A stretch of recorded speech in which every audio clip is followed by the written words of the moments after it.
네, 안녕하세요. 도기환입니다.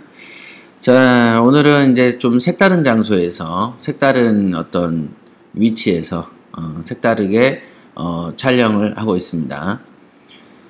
오늘은 이제 제가 늘 말씀드렸지만은, 우리 팟캐스트 할 때 항상 제가 이제 빼고 얘기하는 것 중에 하나가 이제 부동산 소식이나 기사 이런 거였어요. 사실은 이제 뭐, 특별한 것도 없고, 경매 투자하는 데 있어서는 뭐 부동산 소식이나 뉴스다 아무리 뭐라고 이렇게 어떤 큰 급변하는 변화가 있더라도 실제로 이 부동산 투자에 영향을 미치는 것은 굉장히 미미하거든요. 어떤 정책이 한번 나오면 그 정책 때문에 사업은 크게 왔다 갔다 하죠. 어떤 뉴스에 의해서 왔다 갔다 하는 것들이 되게 많이 있어요. 예를 들면은 최근에 있었던 뭐죠? 김밥? 바른 김밥인가 뭐 있잖아요. 바르다 김밥 김 선생? 바르다 김 선생 같은 경우에 어떤 악성의 어떤 소문이 한번 터져 나오면 사업이 휘청합니다. 그죠? 파리바게트에서의 제빵사의 파견하는 거를 이제 채용하라 라고 하는 이 정책 때문에 국가와 싸워서 이길 기업은 한 개도 없어요. 더더군다나 이제 대기업도 아닌 파리바게트는 빵집이죠. 물론 이제 큰 돈을 번 데긴 맞습니다만은 국가하고 대립해서는 성공하기가 좀 힘듭니다. 근데 이 부동산이라는 것은 늘 우리 역사가 입증했듯이 국가가 참 이기기가 뭐해요.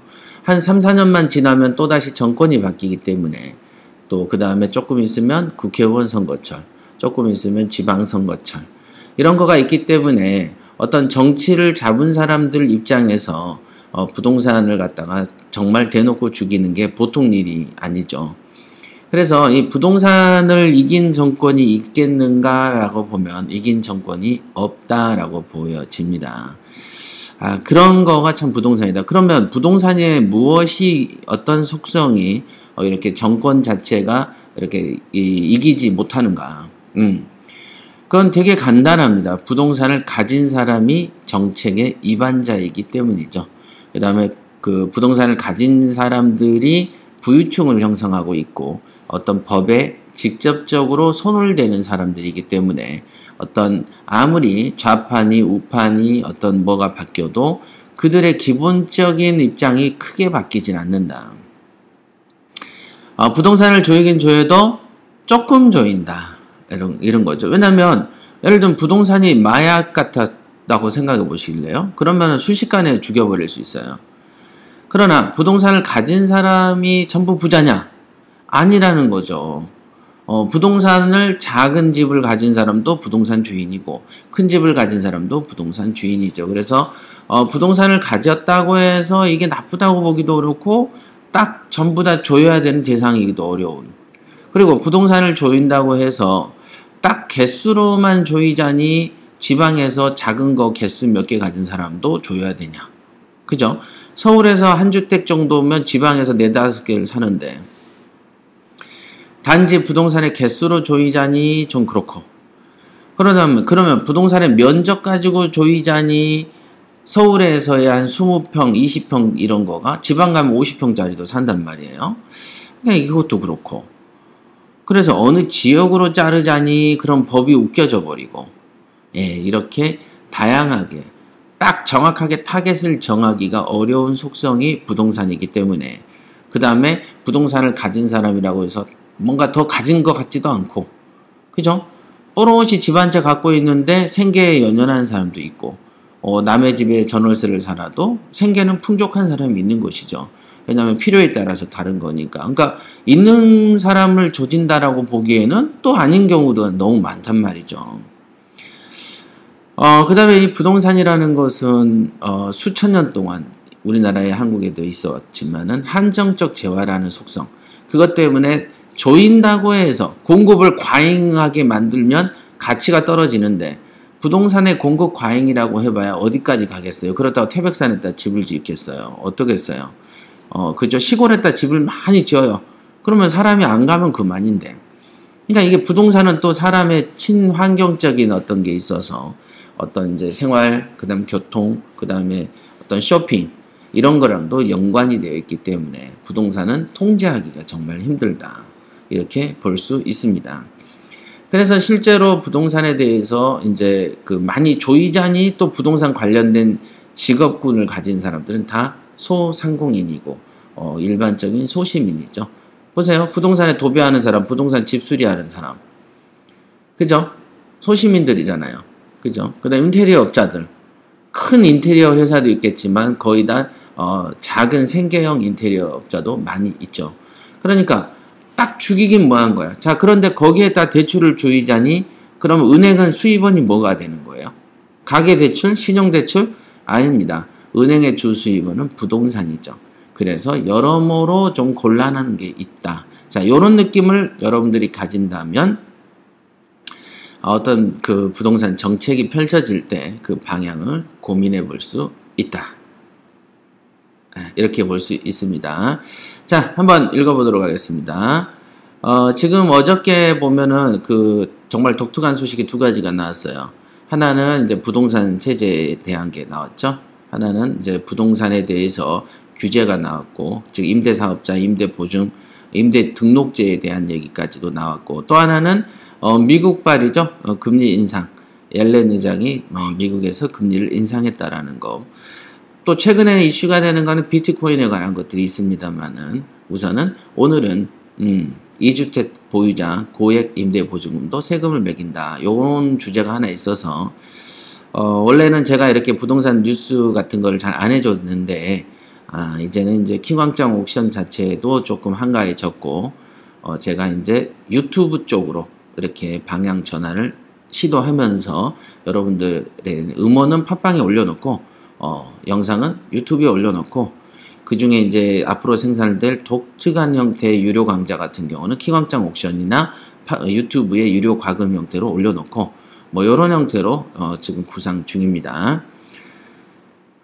자, 한번 볼까요? 단독 2주택 보유자 고액 임대보증금도 세금을 매긴다. 이렇게 되어 있네요. 자, 그럼 2주택 보유자라는 거는 보유자도 세금을 매긴다는 뜻은 뭐예요? 2주택 보유자한테는 여태 세금을 안 매겼다. 이 말 아니겠습니까? 그죠? 그러면 2주택도 이제부터는 세금을 매긴대. 뭐에 대해서? 고액 임대 보증금에 대해서. 이렇게 이제 그 제목만 보면 솔직히 다 보신 거예요. 자, 그럼 1주택 있는 사람도 나는 새를 살면서 내 집에 임대 보증금을 줄 수 있는 거 아닌가요? 임대를 줄 수 있는 거 아닌가요? 그죠? 나는 집이 한 채인데 나는 필요에 의해서 아이들을 데리고 학군이 좋은 데 가서 새를 좀 살고 그 다음에 내 집에는 다른 사람을 새를 들일 수도 있잖아요. 그런 경우가 사실은 강남에는 되게 많이 있습니다. 그러면 그런 1주택 보유자의 고액 임대보증금 세금 대상이다 아니다? 아니다. 이렇게 아셔야 된다. 그럼 2주택 보유자라는 건 뭐예요? 예를 들면 내 집은 내가 살고 그 다음에 이제 한 채 정도는 세를 주는 경우가 1번 첫 번째고 두 번째는 내 집이 두 채인데 두 채 다 고액 보증금으로 세를 주고 그 다음에 나는 딴 데 가서 세를 좀 사는 경우도 2주택 보유자 고액 임대보증금이 되는 거 아니겠습니까?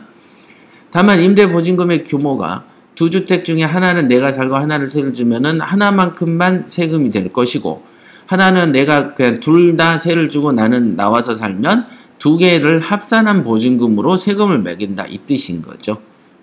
자, 부동산 세금에 관한 어떤 소식들은 사실은 돈이 있는 사람은 크게 관심을 안 하는데 경매할 때도 보면은 경매로 집을 여러 개 안 산 사람이 금리 인상에 제일 스트레스를 받고 아예 낙찰 근처에 못 가본 사람이 명도의 스트레스 제일 크게 받는다.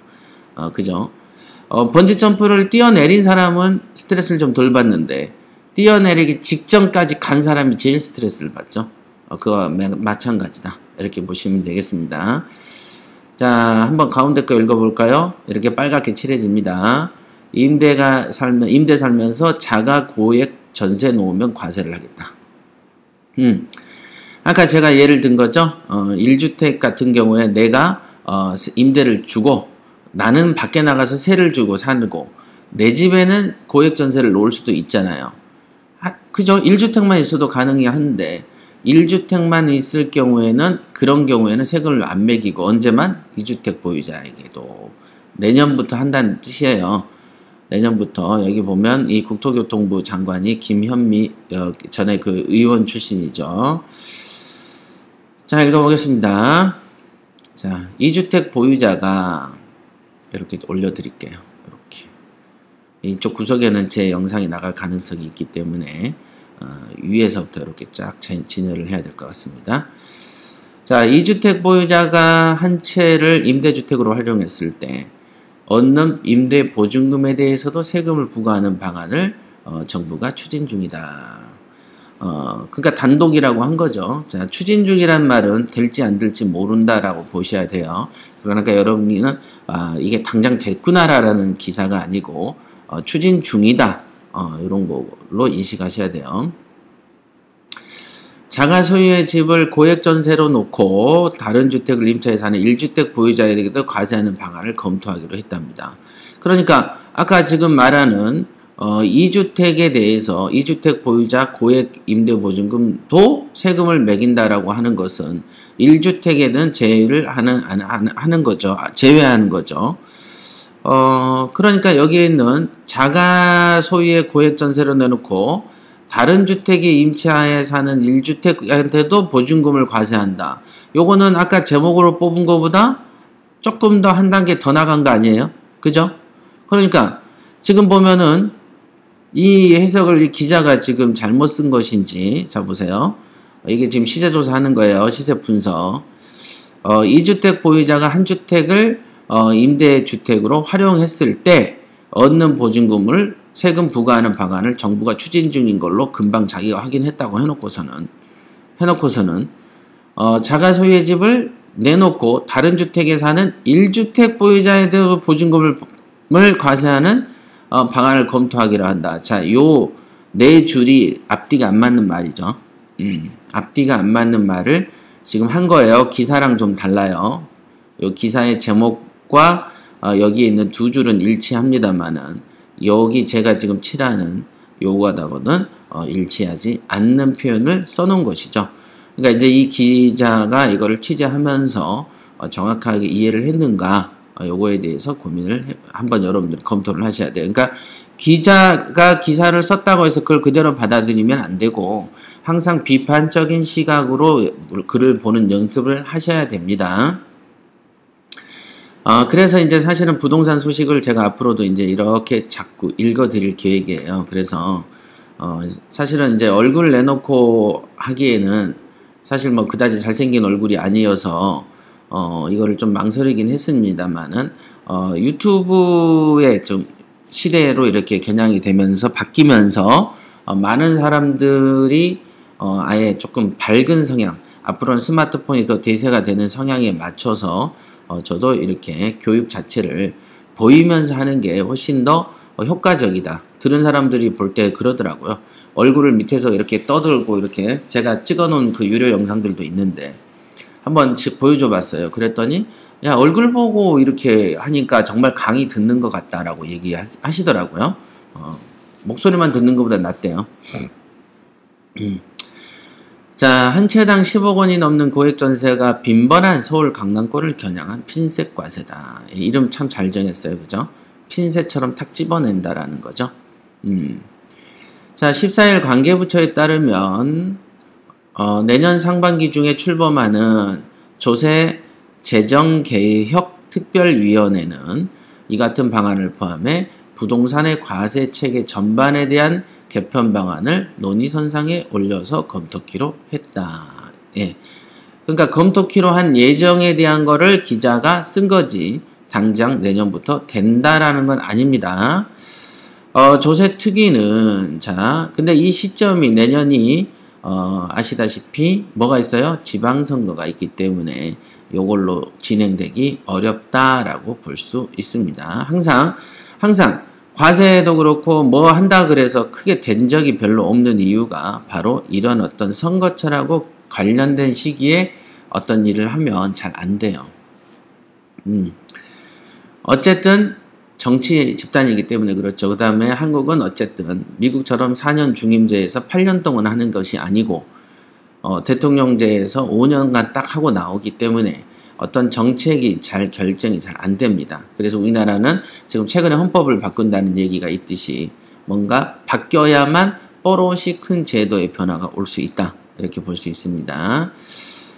조세특위는 기획재정부를 중심으로 국세청, 국토교통부, 행정안전부 등 범부처 차원의 협의기구다.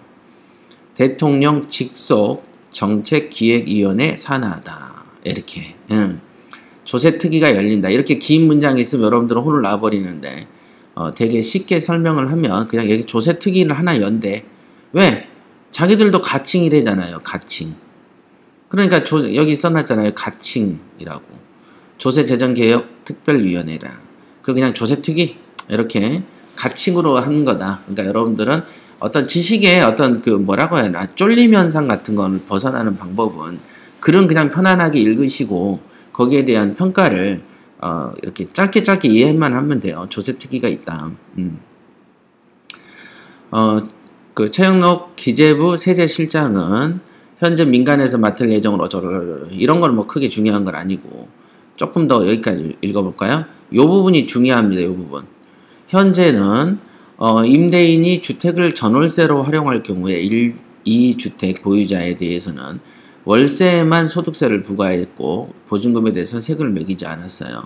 그러나 3주택 이상 보유자라고 하더라도 합산한 임대보증금이 일정 금액을 넘을 때만 세금이 부과되는데 그 일정 금액이 13억 4천 정도예요. 13억 4천. 그러니까 일반적으로 여러분들이나 주변의 어떤 분들이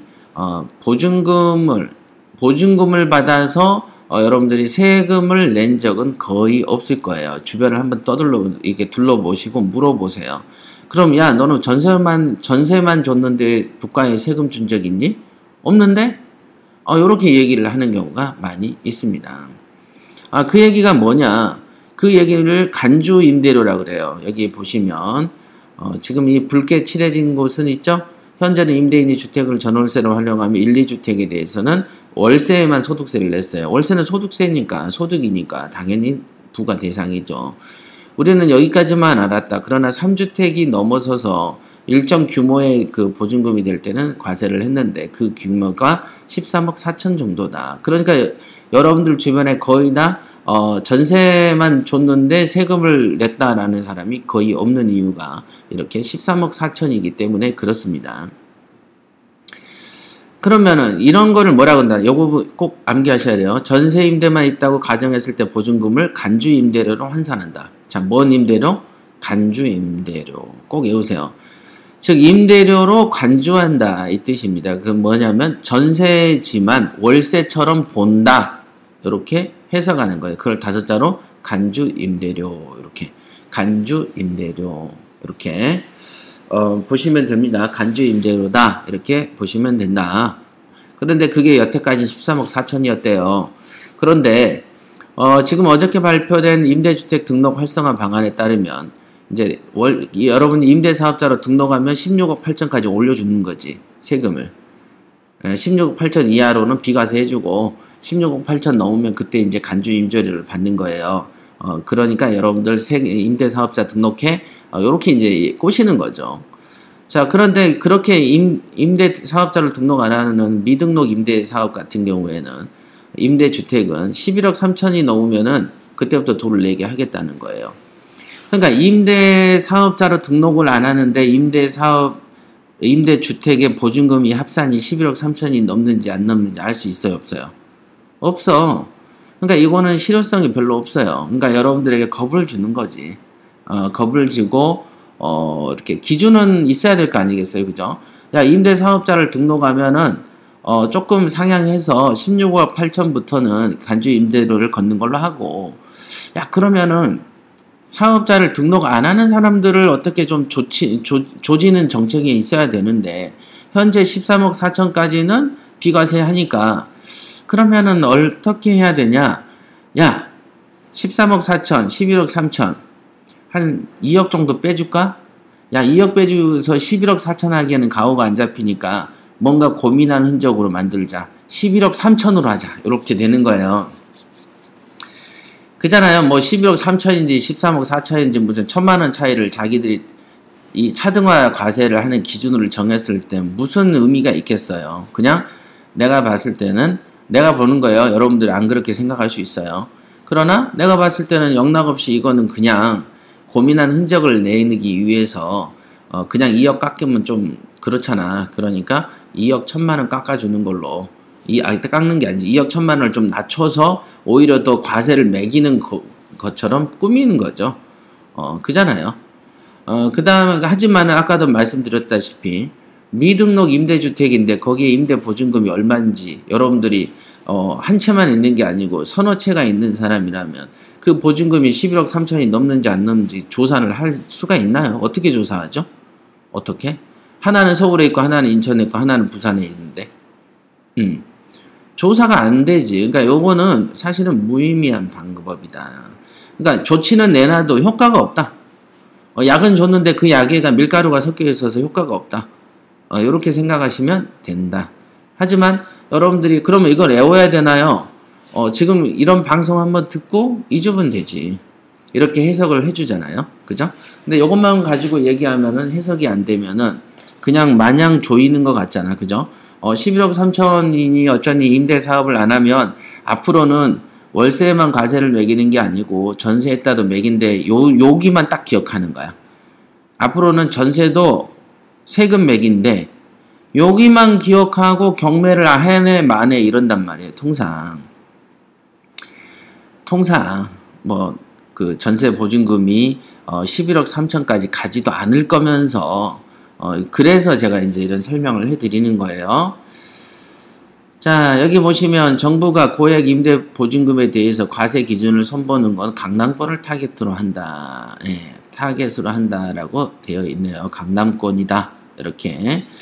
그러니까 여러분들은 강남권에 하지 않을 거면 이 정책의 어떤 변화로 인해서 여러분들의 경매 인생하고는 관계가 없는 정책이다. 이렇게 보시면 됩니다. 하지만 이제 강남에 사는 사람들은 스트레스를 받을 것 같죠? 안 받습니다. 이미 이런 내용을 알죠? 지금 저도 읽으면서 바로 해석되는데, 다 알기 때문에, 그리고, 세무사한테 전화하면 세무사가 이렇게 해석을 해줍니다. 자, 최근 강남권 신축 아파트 전세가 전용 84제곱미터형이 전세 보증금이 14억, 15억에 달하지만 1, 2주택 보유자가 전세로 임대를 줄 경우 얻는 보증금에 대해서는 세금이 없다네요. 그러니까 이걸 때문에 간주 임대료를 매기겠다는 거고, 그래서 강남에서 강남의 아파트를 근본으로 해서 임대 사업을 하는 사람이 신고를 안 하면은 이 세금을 매길 것처럼 위협을 해서 임대 사업자로 끌어들이려고 하는 것이죠. 그러나 보세요. 아까 11억 3천부터 미등록 임대주택은 11억 3천만 원부터 과세를 매긴대잖아요. 그러니까 예를 들면 내가 강남에 세를 14억을 주고 줬어요. 그러면은 11억 3천 이상이 넘었잖아요. 근데 나는 임대사업자가 아닌 거잖아요. 그러면 이제 이 전세 보증금에 대해서 과세를 매기겠다 이거죠. 그러나 과세가 몇 프로를 매기는지는 지금 기준이 나와 있지 않아요. 그죠? 그러나 보세요. 우리가 보증금을 14억을 받아가지고 내가 사업을 하다 망할 수도 있고 은행에 넣어놓으면 은행의 이제 이자가 1%, 2%, 3% 이 사이인데 세금을 매긴다면 얼마를 매기겠습니까? 당연히 이자가 생기면 이자 소득세를 내겠죠. 은행에 넣으면은 은행에 넣어서 생기는 이자에 대해서는 이자 소득세를 매깁니다.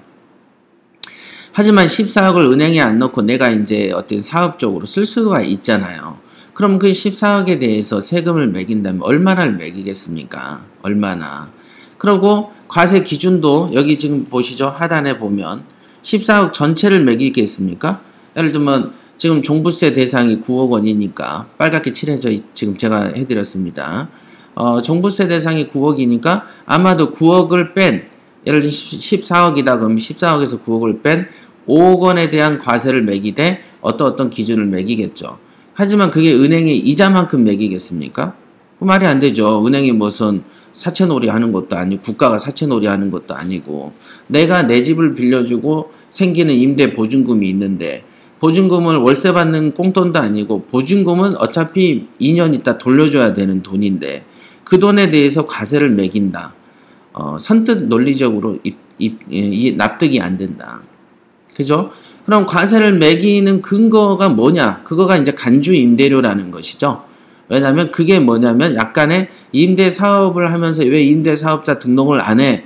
라는 일정의 벌칙적 조항의 느낌이 좀 강한 것이지.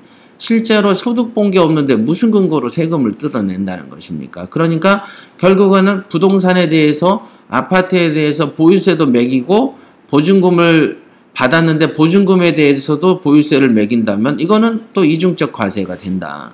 그래서 이 부분은 아마 진행을 하더라도 상당히 미미한 선에서 그치고 그 다음에 그게 좀 과대하게 이렇게 그 비논리적으로 과세가 매겨진다면 이거는 바로 이제 헌법소원까지 갈 수 있는 상황이 돼버린다.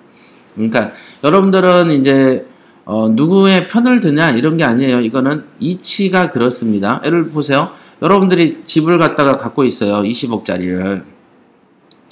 그래서 20억에 대해서 종부세를 내요. 보유세를 내고 있어요. 그런데 그거를 빌려주고 내가 받은 전세 보증금이 있어. 근데 이건 2년 있다 돌려줘. 그러면 이자가 안 생기는데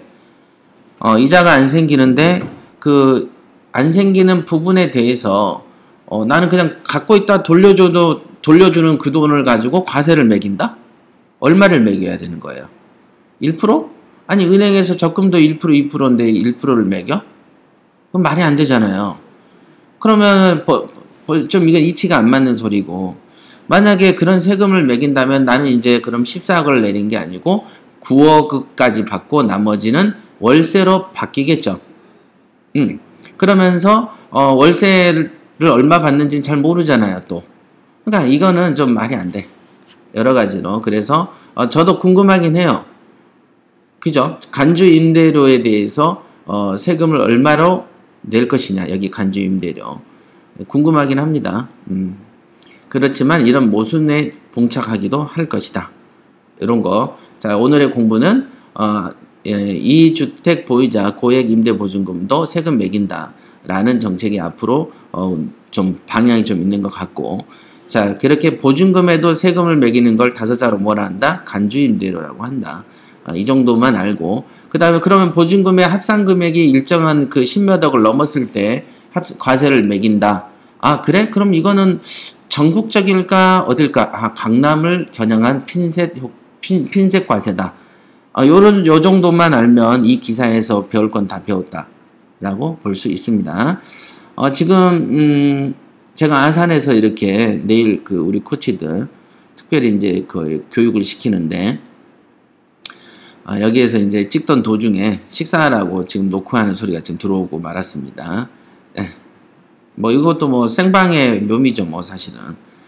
그죠? 그래서 편하게 앞으로도 이렇게 편하게 이렇게 찍어가지고 여러분들에게 알려드릴게요.